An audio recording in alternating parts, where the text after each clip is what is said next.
Varicose వ్యాధితో బాధపడుతున్నారంట. తక్కువ ఖర్చుతో ట్రీట్మెంట్ కావాలి అనుకుంటే ఎవిస్ హాస్పిటల్ని సంప్రదించండి.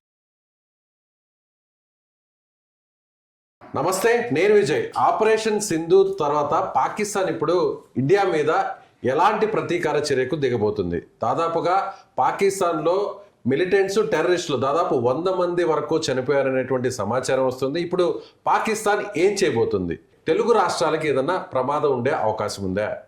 వీటి గురించి డిస్కస్ చేద్దాం. మనతో పాటున్నారు రిటైర్డ్ ఆర్మీ ఆఫీసర్, అలాగే సీనియర్ ఆఫీసర్ కల్నల్ వివిరావు గారు మనతో పాటున్నారు. సార్ నమస్తే. సార్, మొత్తం అందరూ కూడా పాకిస్తాన్ సైలెంట్గా ఉండదు. పాకిస్తాన్ ఇప్పటికే టెర్రరిస్టుల్ని ప్రేరేపిస్తున్నారు, మన వైపు పంపిస్తున్నారు, వరుసగా అటాక్స్ చేపిస్తూనే ఉన్నారు. అలాంటిది మనం వాళ్ళ భూభాగంలో దాదాపు 9 చోట్ల బ్లాస్ట్ చేసాం. అలాంటి పాకిస్తాన్ సైలెంట్గా ఉంటుందా? దొంగ దెబ్బ తీస్తే మన తెలుగు రాష్ట్రాలకు ఏమన్నా ఇంపాక్ట్ ఉండే అవకాశం ఉంటుందా? మనం కేవలం టెర్రరిస్ట్ ఇన్ఫ్రాస్ట్రక్చర్ని అటాక్ చేసాం.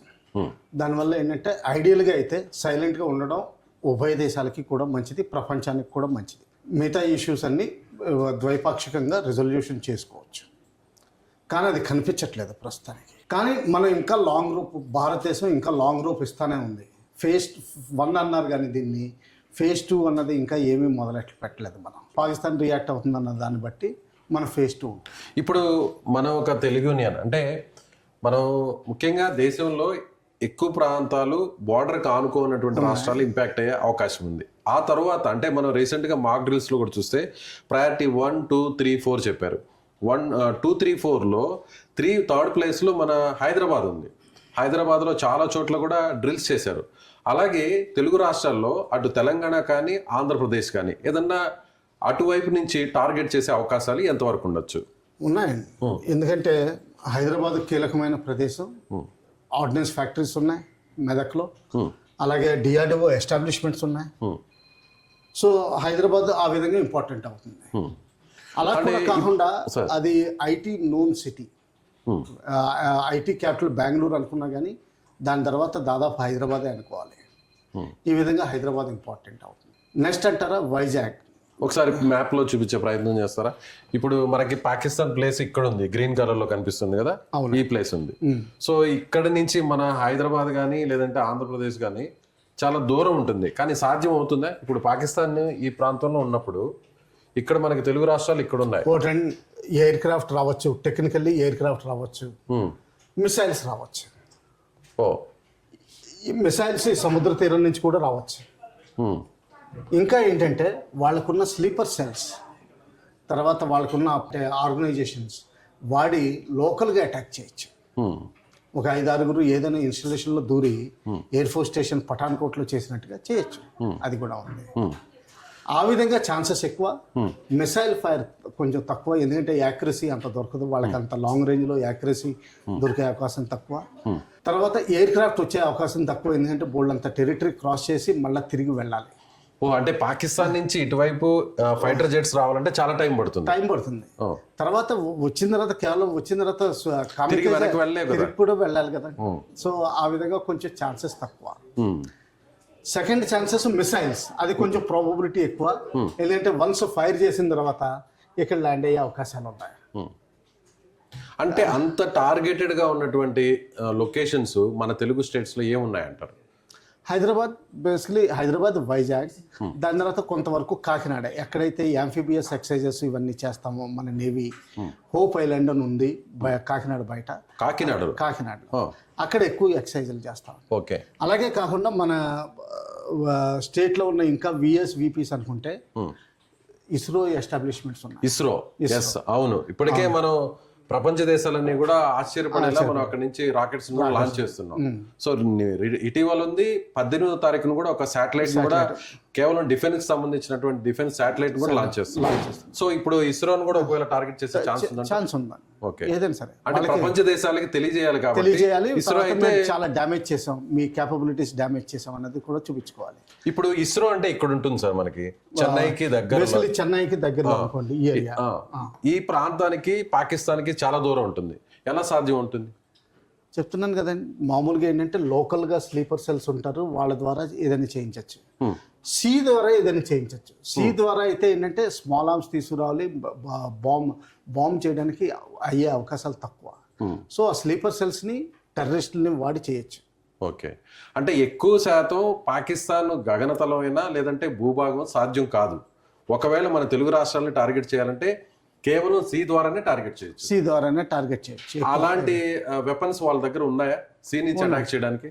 ఉన్నాయండి. అంటే ఏంటంటే బేసికలీ బాంబేలో ఎలా చేశారో ఓ చిన్న మెయిన్ బోట్లో వచ్చి ఒక చోట దిగిపోయి చిన్న బోట్స్ తీసుకుని షోర్కి వచ్చి డైరెక్ట్గా అటాక్ చేసే అవకాశం ఉంది. వాళ్ళు మెషిన్ గన్స్ ఇవన్నీ తీసుకురావచ్చు. సబ్మెరీన్ తీసుకురావచ్చు. వాళ్ళ దగ్గర సబ్మెరీన్స్ ఉన్నాయి. సబ్మెరీన్స్ నుంచి ఫైర్ చేయొచ్చు మిసైల్స్. అదే ఇప్పుడు సబ్మెరీన్ అన్నారు సార్, ఈ ప్రాంతంలో పాకిస్తాన్ ఉంది, ఇప్పుడు ఈ ప్రాంతంలో ఉంది, మనం ఇంకొక మ్యాప్ లో చూపిద్దాం.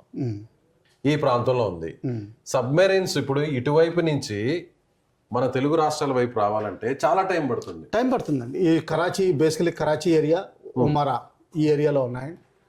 ఇక్కడ నుంచి మొత్తం చుట్టూరు మన వెస్టర్న్ ఫ్లీట్ని క్రాస్ చేసి ఇలా రావాలి. కానీ అటు రావాలంటే టైం పడుతుంది కదా. టైం పడుతుందండి. లేకపోతే మనకేం తెలుసు, ఒకవేళ ఆల్రెడీ దాక్కుని కూడా ఉండొచ్చు 1971 వార్లో చేసినట్టు. అంటే ఇప్పుడు ఇంకొక డౌట్ కూడా ఏంటంటే చైనా కూడా సపోర్ట్ చేస్తుంది. చైనా కూడా ఆల్రెడీ కొన్ని సబ్మెరైన్స్ కూడా అరేబియన్ సీలోకి పంపించింది అని చెప్తున్నారు. కరాచీలో ఒకటి లీజ్కి ఇచ్చిందని కూడా రిపోర్ట్ ఉందండి. పాకిస్తాన్కి అద్దెకి ఇచ్చినట్టు. సో దానివల్ల కూడా కొంత ఇంపాక్ట్ ఉండే అవకాశం ఉంది. కానీ అది పాకిస్తానీ మ్యాన్ పవరే వాడాలి, కానీ జనరల్గా వాళ్ళు రిస్ట్రిక్షన్స్ పెట్టుంటారు చైనాది వాడకూడదని. ఒకవేళ సింక్ అయింది అనుకోండి, లేకపోతే మనం క్యాప్చర్ చేసామనుకోండి, వాళ్ళ టెక్నాలజీ అంతా రివీల్ అయిపోతుంది.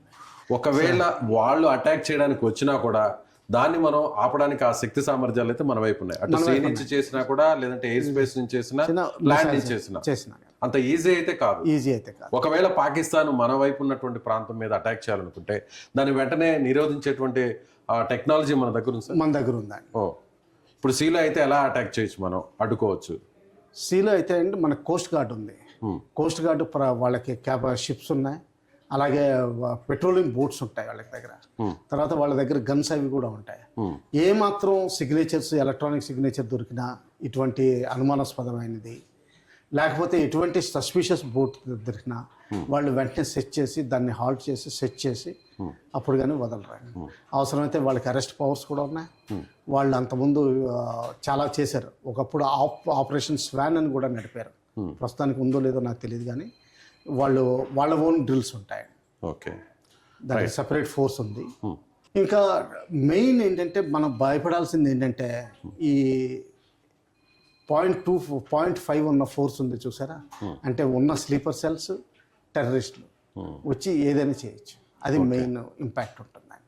సో డైరెక్ట్ గా కంటే కూడా ఇండైరెక్ట్ గా అటాక్ చేసే అవకాశాలు ఎక్కువగా ఉంటాయి. సో వాటిని అడ్డుకునేటువంటి శక్తి సామర్థ్యాలు కూడా మన వైపు ఉన్నాయి. కానీ ఏంటంటే అటాకర్ కాబట్టి చాయిస్ ఎక్కువ ఉంటుంది. మనకి చాయిస్ సెలెక్ట్ చేసుకోవాల్సి ఉంటుంది, అది కష్టం అవుతుంది. సో అందుకని చెప్పి మనుషులందరూ జాగ్రత్తగా ఉండాలి, అబ్జర్వ్ చేస్తూ ఉండాలి, రిపోర్టింగ్ చేస్తూ ఉండాలి, కమ్యూనికేషన్స్ ఓపెన్గా పెట్టుకోవాలి. ఇది చేయాల్సిన అవసరం ప్రతి పౌరుడికి దూరంలో ఉన్నా కానీ ఉందండి. సో ఫైనల్గా మీరేం చెప్తారు? సివిలియన్స్ అందరూ కూడా, ఇండియాలో ఉండే వాళ్ళందరూ కూడా ఎలా అలర్ట్గా ఉండాలి? ఆల్రెడీ గవర్నమెంట్ ఆఫ్ ఇండియా కూడా మాక్ డ్రిల్స్ని కండక్ట్ చేసింది. ఎలా వెంటనే అలర్ట్గా ఉండాలి, వెంటనే సేఫ్ ప్లేస్కి వెళ్ళాలనే దాని మీద కూడా డ్రిల్స్ చేసింది. మీరేం చెప్తారు as a senior army officer? Main అందరూ అబ్జర్వెంట్గా ఉండాలండి. ఏ మాత్రం తెలిసినా చేయాలి. ఇంకా లోకల్ డ్రిల్స్ అంటారా, అవి ఎలాగ ట్రైనింగ్ అవుతారు. ఈ మాత్రం జాగ్రత్తగా ఉండాలండి. అలాగే ఇంకోటి చూడాల్సింది ఏంటంటే స్పిరిచువల్ ప్లేసెస్. ఎందుకంటే హిందూ ముస్లిం మతానికి డివైడ్ తీసుకురావాలని చూస్తున్నారు. మనకి కొన్ని మెయిన్ వరల్డ్ ఫేమస్ అంటే వరల్డ్ టాప్ స్పిరిచువల్ సెంటర్స్ ఉన్నాయి మన ఆంధ్రాలోను తెలంగాణలో కూడా. వాటిలో కూడా అటాక్ చేయొచ్చు. ఎందుకంటే అది ఇమ్మీడియట్ రియాక్షన్ వస్తుంది. కొండ మీద నుంచి కిందకి బస్సులు దిగాలంటేనే ట్రాఫిక్ జామ్స్ కింద అయిపోతాయి. ఇదంతా ప్యానిక్ క్రియేట్ చేస్తుంది. తర్వాత ఏదో అయిపోయిందని చెప్పి రూమర్స్ ఎక్కువ స్టార్ట్ అవుతాయి. ఈ రూమర్స్ నమ్మకూడదు. ఓన్లీ అఫీషియల్ ఇన్ఫర్మేషన్ నమ్మాలి. మనకు నమ్మదగ్గకపోయినా కానీ అటువంటి వాటిని బిలీవ్ చేయాలి. తర్వాత ఏంటంటే ప్యానిక్ అవ్వకూడదు ఏది జరిగినా కానీ. ఇది చేయాల్సిన తర్వాత జాగ్రత్త అది ఎక్కువ చేయాలండి. Okay right sir, thank you. So ఇది senior retired army officer colonel V V Rao గారు చెప్తున్నట్టుగా ఖచ్చితంగా పాకిస్తాన్ అయితే మాత్రం దొంగ దెబ్బ తీయడానికి మాత్రం సర్వసన్నద్ధంగా ఉంటుంది. దాన్ని ఎదుర్కోవడానికి కూడా మన ఇండియన్ ఆర్మీ అన్ని రకాలుగా చాలా ప్రిపేర్డ్గా ఉందని ఆయన చెప్తున్నారు. అయితే ముఖ్యంగా సివిలియన్స్ అందరూ కూడా అలర్ట్గా ఉండాలి. ఎలాంటి ప్రమాదం వచ్చినా, ఏదైనా అనుమానం వచ్చినా కూడా ఇమీడియట్గా ఫోర్సెస్కి చెప్పాలి. స్థానికంగా ఉన్నటువంటి పోలీసుకు కూడా ఇన్ఫర్మేషన్ ఇవ్వాలని ఆయన చెప్తున్నారు. Thank you so much.